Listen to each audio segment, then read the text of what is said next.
Hey everyone, it's Dave from Dave's Ohio Barbecue. Today we are going to be doing beef plate ribs on the LG 900 pellet smoker. Stick around.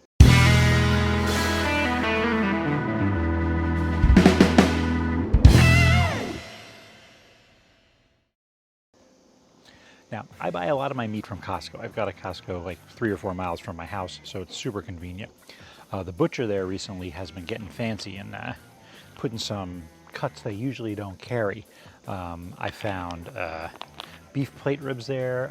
They had tomahawk ribeyes the other day, so really good stuff.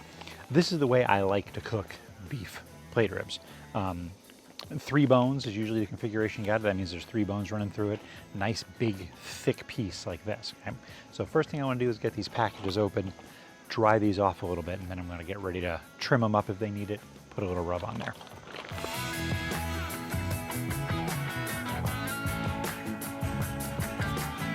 Now, first thing you want to do is you want to look for anything that looks kind of like sinew, anything that looks like silver skin.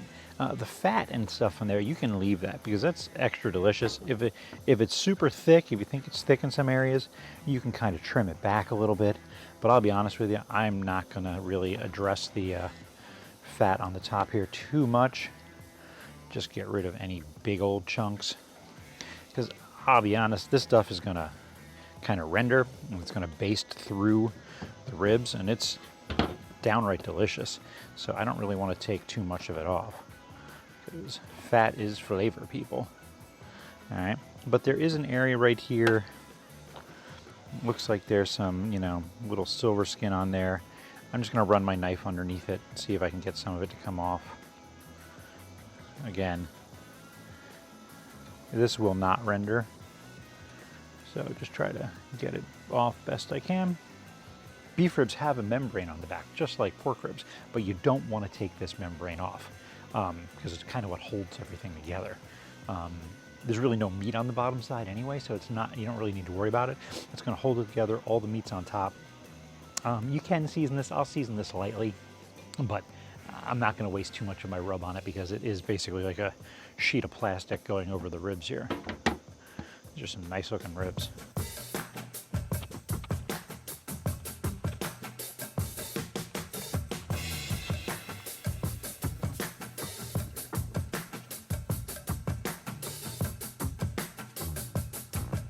First thing I want to do is dry these off a bit, just to make sure there's no, excess moisture on it, especially this membrane side.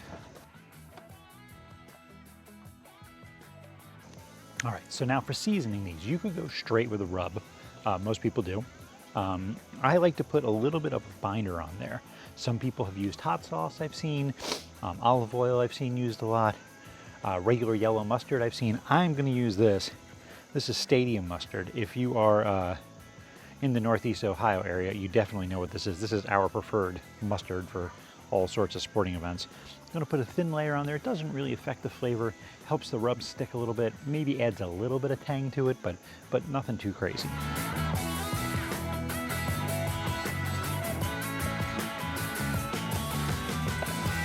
Not gonna worry too much about the membrane side. Again, you don't really need to waste too much of your goods on there, but you do wanna make sure you get, the ends of the ribs, the sides of the ribs, all the good parts. Now for my rub today, I'm using just my basic, I guess what I'd call my barbecue rub. It's 1 part kosher salt to 1 part coarse ground black pepper, and then I usually put a little bit of garlic and paprika in there. If you're looking for measurements, if I did a 1/2 cup of pepper and a 1/2 cup of salt, I would put about 2 tablespoons of garlic, maybe 2 tablespoons of paprika in there. That's my mixture right there, and we want to put it on pretty liberally. Actually, I'm going to open up the big side here. Right. And I'm putting this on the beef probably about a 1/2 hour before I'm going to slap it on the smoker. But again, make sure you get all the areas covered. Again, I'm not going to waste too much of it on the back. I might put a little sprinkle on the membrane, but you really want to get these sides. You can kind of see how that mustard helps the rub stick.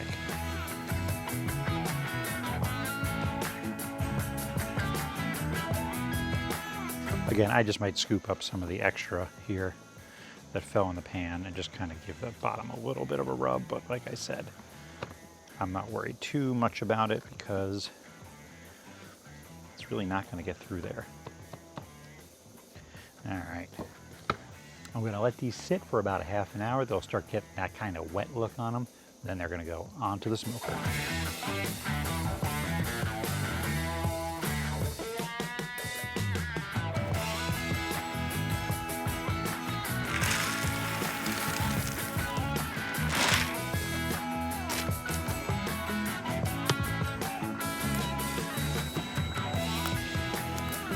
I got my smoker running at 250 degrees. With my smoker, we turn it on, it goes up to 360 to kind of get everything warmed up. Then you turn it down to the temperature you want it at. This is going to be a long cook, so I put my pellet extension on here. I'm running oak pellets today, and they've got sort of like a whiskey barrel oak flavor to them. They're kind of good, but I got a whole lot of pellets in there just to make sure I have enough to last for the cook.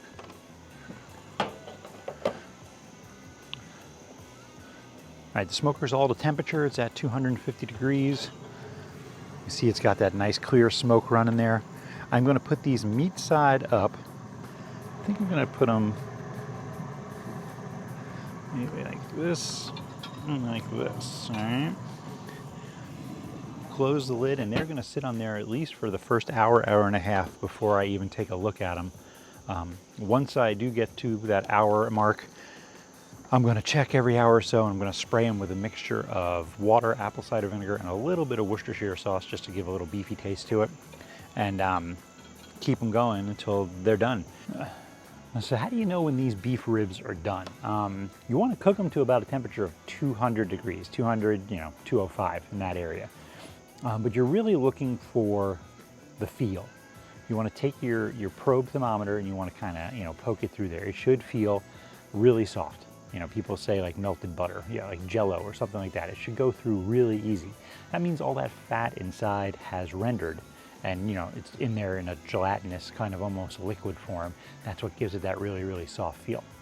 So if you're looking for temperature, you're going to go to about 200, 205, but do these most on feel, and you'll know when they're done because the beef will pull in from the bones. You'll see the bones hanging out from the edge, and that thin slab of beef will have puffed up like, to almost twice its height. Then it's done. You can hold these for quite a while too. I'm probably going to end up holding these for about an hour, hour and a half before I serve them. And as long as you have a cooler or something to put them into to keep them warm, they'll be great.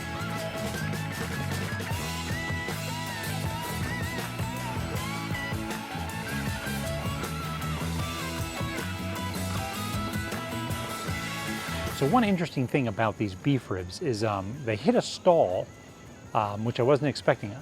Hitting a stall hitting the stall is really not unexpected. With large pieces of meat, they start, evaporating some of that moisture, and it keeps the temperature even. I've hit the stall before with pork butts and briskets and everything else, but it usually happens in like the 165, 175 degree range. These beef ribs got all the way up to about 190, and then they stalled, and they kind of stayed between 190 and like 185 for a couple hours, and then they kind of motored through it.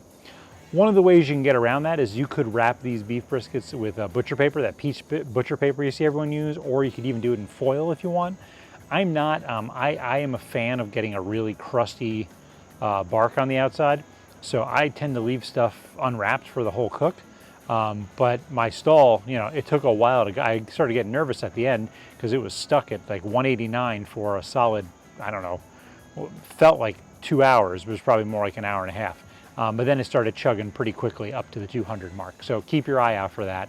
And if you like wrapping your stuff in butcher paper, by all means do it. I didn't, but you can. As you can see here, and I cut into these things, I mean, they got a little bit of a smoke ring on them.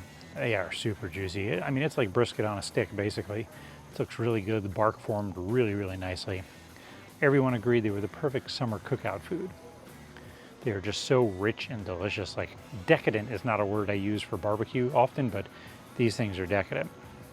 And like I said, it depends on the cut of meat you have. It may take longer. It may take, these ended up taking about 7 hours in total at 250 degrees on the cooker. May take longer or shorter depending on what grade of meat you have. As always, thanks for watching. Make sure you subscribe to me on social media. I'm on Twitter and Instagram at Dave's Ohio Barbecue. Make sure you subscribe to my channel and press the little bell next to it. That way you get notifications every time I make a new video. Got a lot of videos coming out real soon. Thanks for watching. I'll see you next time.